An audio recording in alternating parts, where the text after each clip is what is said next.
Hello Pisces! Welcome dito sa aking channel, Kapalaran 888. Welcome guys! Alamin natin kung anong messages, vibration, gabay energy para sa inyong lahat. This is weekly tarot reading, November 11 until November 17 or 16, parang ganun. So, tingnan natin. Pisces. Please connect your intuition guys sa lahat ng messages. Destiny. Wow. This is weekly tarot reading, so this is Destiny. Despondence. Okay. Destiny. There's a destiny coming here. Okay. Comment down below Pisces ha. Sinasabi ng baraha sa iyo dyan na may mga posibleng mangyari sa linggong ito, okay, na possible lang na talagang mangyayari siya sa linggong ito, okay. And this one, sa second card mo, buntis ka ba? Kasi parang ito, meron ditong Pisces na medyo, matagal na siyang gustong mabuntis. Paki-comment nga sa comment section. Okay, paki-comment sa comment section guys. If you are a Pisces na gusto mong mabuntis and nag-expect ka sa linggong ito na positive yung pregnancy test mo, posibleng hindi ka makapagsaya because pwedeng pagtingin mo sa pregnancy test mo, negative na naman. Okay? Nakikita ko dito, meron ditong Pisces na medyo nakakaramdam siya ng, pwedeng ito ay doon sa mga Pisces na nakatira sa mga binaha, sa Cebu, or sa Visayas, Mindanao, or sa Bicol region na binaha. Sinasabi dito na yun, pwedeng makakaramdam ka ng hopelessness, kulang ka sa energy, okay? And parang sinasabi na kulang ka sa positivity. Kung dati ay masayahin ka, but this week ay parang medyo malungkot ka. Okay? Please comment down below if you are resonated here. Okay? Yung destiny na to, it's either positive or negative. Pero talagang nakatadhana siya. Yan yung sabi dito. Okay. Pisces. Let's check sa mga susunod pa na cards. Alright, so, or parang wala namang nangyayari. Maybe you will feel sad, worry, parang ganon. Or pwedeng this week lang, medyo makakaramdam ka ng disappointments talaga. You're disappointed eh. Malungkot ka, kasi pwedeng hindi mo nagustuhan kung anong nangyari.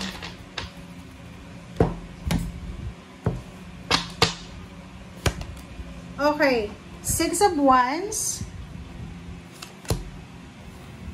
2 of Cups, this is your energy, this is fire sign, and 4 of Swords, wow, and 8 of Wands. Okay, so please comment down below if you resonated. Hindi maganda yung first 2 cards, but this deck ay maganda to. Kasi parang sinasabi sa'yo, Pisces, na there's a 6 of Wands here. Victory and success. You're near to completion. So, sinasabi ng baraha dito, maybe yun yung rason. Pwedeng may mga Pisces dito na you're expecting a promotion, a salary increase sa linggong ito. Pwedeng maantala sila. So, maybe ma-delay sila. Or this week ay posibleng abot kamay mo na parang papunta ka na doon sa tugatog ng tagumpay mo. So, kailangan mo lang maging patient. Siguro ka, may menstruation, hormonal imbalances, lalaki ka ba, may mga iniinom kayong gamot na parang nagkukos ng insomnia, ng depression, parang ganun. So, sinasabi ng 6 of Wands na doon na isang victory, success, recognition, ang posibleng hinihintay mo na siya yung nagiging rason kung bakit ka malungkot. But there's some naman na Pisces na kung ano man tong hinihintay nyo, ay posibleng dumating na siya sa linggong ito. Pasensya na palagay sa kukuha ha. Hindi ito madumi ha. Sa painting lang to. Okay? Tinulungan ko lang yung anak ko sa pagpipaint. Okay. Next card is Two of Cups.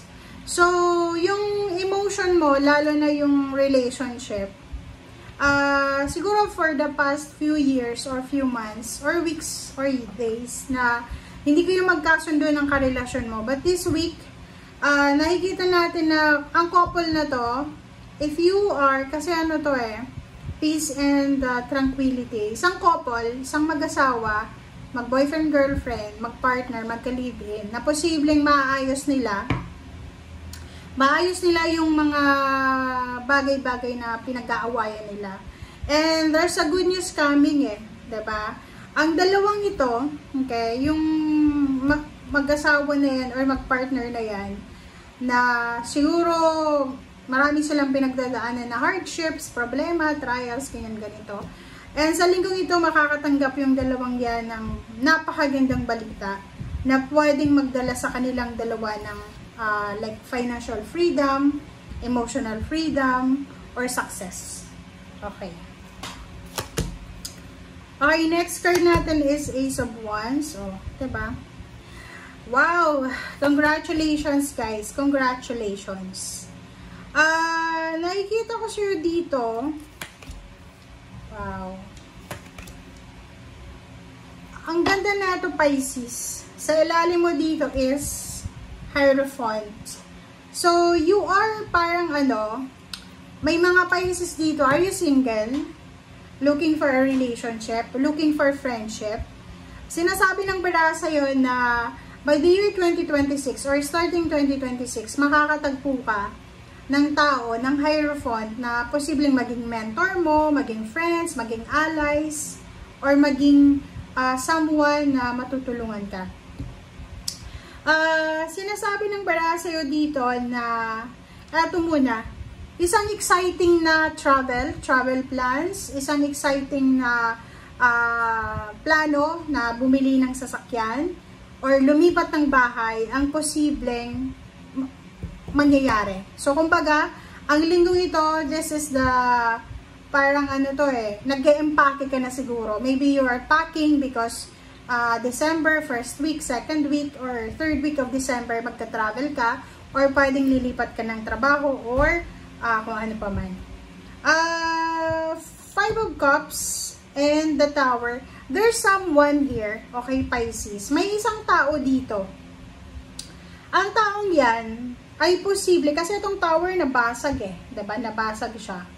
Ang taong ito, isang tao, or isang pamilya, o isang couple din, or kung sino man sila, na nakikita nila na masaya ka diba? Ang taong ito ay, eto yung taong gumawa ng masama laban sa'yo sa kapalit ng ginawa mo. Diba? Like maybe dating mo siyang kaibigan, dating mo siyang karelasyon, or kung sino man yung taong yan, basta binasag niya binasag niya yung trust mo, nawala yung tiwala mo sa kanya, nasira yung tiwala mo sa kanya, kaya wala na siyang connection sa'yo. But, ang taong yan, it's either Virgo, it's either Cancer, couple na Cancer, Scorpio, Sagittarius, Capricorn, Taurus, Virgo, kung sino man sila. Nakikita ko sa'yo dito na yung mga taong yan, kung sino, okay, sorry, pero kung sino man ito na gumawa ng masama laban sa'yo, lalo na yung mga nagsisend ng mga evil eye, ng spell, negative spell, laban sa'yo. Sorry sa kanila, but kung makikita mo dito talaga, babalik sa kanila yon. Okay? Babalik sa kanila Kasi tingnan mo, ang wini-wish nila sa'yo, Pisces, ay maging malungkot ka Ang wini-wish ng mga tao, kahit kapamilya mo tingnan mo to, diba? Wini-wish ng mga taong ito, grupo sila They gang up magkakakampi. Pwedeng lahat ng kapatid mo magkakampi, pwedeng mga pinsan mo, mga katrabaho, or kung sino man sila. Pero yung mga nagkakampihan na to, lahat mo sila natulungan. Diba? So, wala na silang parang parang ungrateful ba? 'Di ba? So, basta hindi mo naman hawak yung destiny nila, but kung ano man ang ginawa nilang masama laban sa'yo, babalik sa kanila eh. Kung ano yung sinira nila, kung ano yung plinano nila laban sa'yo, babalik sa kanila ng 10 times. 10 times.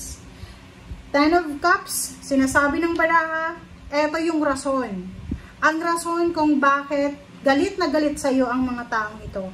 Kasi, siguro ilang beses mo silang pinatawad, ilang beses mo silang binalikan. Like kung ex mo yan, halimbawa, yung ex mo, ilang beses mo siyang pinatawad, pinabalik sa buhay mo. Akala niya, habang buhay na siyang ganon, na kaya kanyang durugin, babalik ulit siya, papatawarin mo.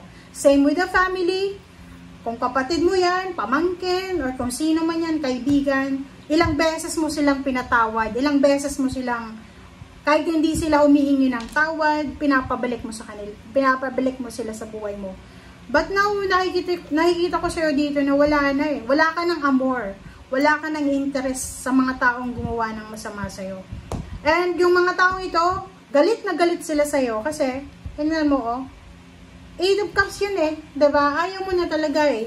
Busy ka, kalain mo yun, habang busy ka sa pagtatrabaho, habang busy ka sa pagpupuri sa Panginoon, yung mga taong to, ginagawan ka ng plano na masama. Degangap eh, magkakampi sila. And, akala nila, maitutumba ka nila kung sama-sama sila. Pero, kung makikita mo dito, mas lalo kang pinagpapala ng Panginoon eh. 'Di ba? Mas lalong exciting yung buhay mo eh. Mas lalo kang kumikita ng malaki. Kasi parang, kung makikita mo dito, siguro mga para sa itong mga taong to, na while kasama mo sila, pwedeng marami silang nahuthot sa yung pera. And ngayon, wala na sila, parang nasisave mo na yung pera na galing, yung pera na dapat binibigay mo sa kanila. Parang gano'n, hindi ko alam bakit gano'n yung energy na to. So, eto siya. Habang binabaybay mo yung destiny mo, habang umuunlad ka, meron ditong tao na hindi masaya. Yung mga nabanggit ko sa'yo na zodiac sign, pwedeng isa doon or pwedeng lahat sila. So, kung may mga taong ganyan, hayaan mo lang kasi yung karma nila yun. Parang sinasabi ng barahan na hindi mo kasalanan na sila ay kinakarma. Kasi ginawa nila yun eh.